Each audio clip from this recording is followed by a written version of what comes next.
Hello and welcome to this first video where we're going to be looking at the nth term of linear sequences. Now first of all I just want to make sure that you know what I mean when I say a linear sequence. So a linear sequence is any sequence where they have the same difference between each term. So here I've got some examples of linear sequences. So this is a linear sequence because I'm adding 3 between each term. Here this is a linear sequence because I'm adding 4 between each term. This is a linear sequence because I'm adding 1 between each term. And this is also a linear sequence because I'm taking away 6 between each term. These are not linear sequences here on the right. This is not a linear sequence because I'm adding different numbers between each term. Now even these, though these have a common difference, this is not a linear sequence 5, 8, 13, 20 and 29 because these terms do not have a common difference. This is not a linear sequence because I'm not adding or subtracting the same number between each time. I'm multiplying the same number. This would be called a geometric sequence, which you may have seen before in phase 1. This is not a linear because linear sequences again is adding or subtracting the same number. Here, this is not a linear sequence. This is an oscillating, it's a repeating sequence. So we don't have the exact same common difference between each.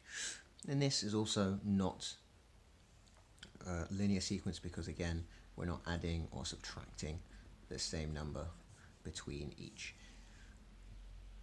This is actually a very special one because the difference is just a repeating of the pattern. Again, that's a Fibonacci sequence, which you may have seen in phase 1. So linear sequences, same addition or subtraction between each term.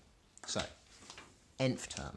What do I mean when I say the nth term? Now the nth term of a sequence is the algebraic way of describing that sequence. And you can use it by substituting terms in place of n to find that specific term in a sequence. So if I'm talking about the first term, that's the first number in the sequence.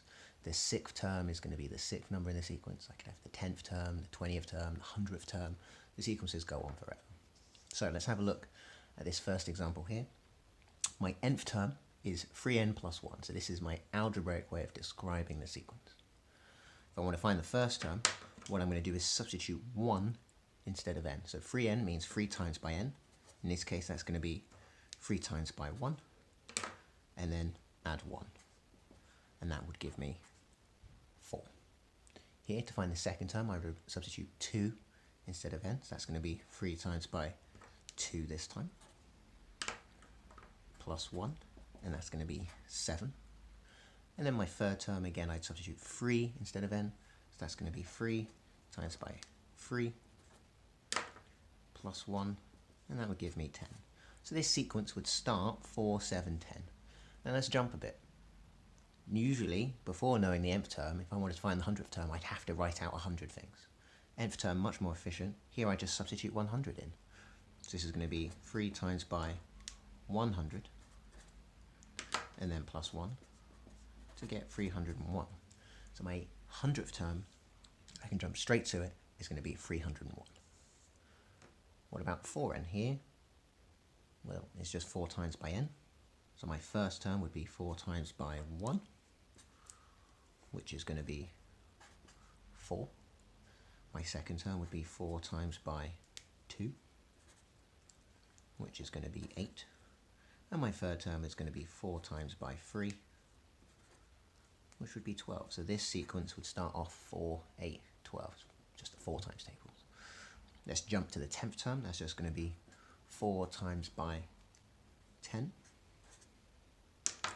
And that would be 40. So again, I can jump to any specific term. I don't have to write down each one. Now I'm going to speed this up a bit, and I'm just going to show you the working out for the rest of these sequences. So 7n take away 2.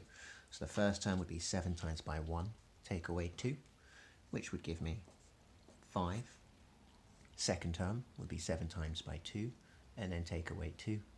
That's going to be 12. And my third term is going to be 7 times by 3, take away 2, which would give me 19. And I can jump straight to the 20th term. 7 times by 20 is 140, take away 2, 138. What about if my nth term was 2n take away 3? Here, my first term would be 2 times by 1, take away 3.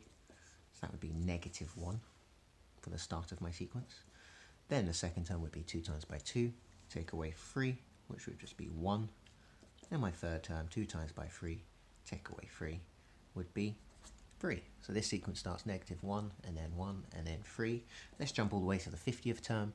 2 times by 50, take away 3, is going to be 97. Let's have a look at some trickier ones that involve negatives a bit more. So this time let's have a look at -5n plus 7 as my nth term. So my first term is going to be -5 times by 1, which is -5. Add 7 gives me 2. Next, my second term would be -5 times by 2 for -10. Add 7 would be -3. My third term would be -5 times by 3, which is -15. And then add 7 gives me -8. If I was to jump to the 100th term, -5 times by 100 is going to be -500, and then going to go up 7. So that's going to be -493. How about -4n add 3? Well, my first term is going to be -4 times by 1, add 3, which is -1. My second term, -4 times by 2, add 3, would be -5. And my third term, -4 times by 3, and then add 3, would be -9. If I was going to jump to the 10th term, that's going to be -4 times by 10, so -40. Then I'm going to go back up 3, that's going to be -37. Now this one here, 10 take away 2n. Now that looks different. Here, remember BIDMAS, we're going to have to do the multiplication first before doing the subtraction. So 10 take away 2 times by 1, so that's going to be 10 take away 8, which is 2. Here, 10 take away 2 times by 2, so that's 10 take away 4, which equals 6. I have made a mistake. I said 8, but I wrote 2, didn't I? That's going to be 8 for that first one. Third one, 10 take away 6 is going to be 4. And if I was to jump straight to my 20th term, that's going to be 10 take away 40, which is -30. Now, one thing you may have thought to yourself when looking at this is, actually I could, if you don't like doing it this way, as it looks, you can rewrite this one to -2n plus 10. We're just rewriting that.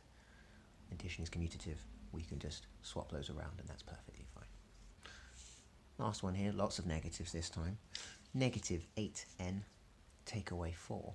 My first term is going to be -8 times by 1, take away 4, which is -12. My second term would be -8 times by 2, and then take away 4, which is going to be -20. And my third term would be -8 times by 3, take away 4, which would be -28. Now my 50th term, if I want to jump to my 50th term, it's going to be -8 times by 50, which is going to be -400. And then taking away 4, I'm going to go further 4 down, it's going to be -404. Okay, what I would like you to have a go at now is these for yourself, and then I want you to really look at the answers, because I've picked these very carefully. I want you to try and notice something. So pause it, have a go at these 4, and I will show the answers now. So, have we noticed anything? Now, these are all linear sequences. That means that all of the differences are going to be the same. So here, this is adding 4 each time. This is also adding 4 each time. This is adding 5 each time. And this is taking away 2 each time.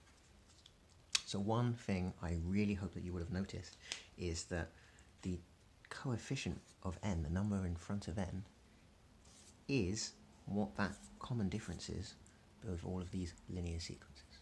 Now we're going to be using that in the next video. That's very important.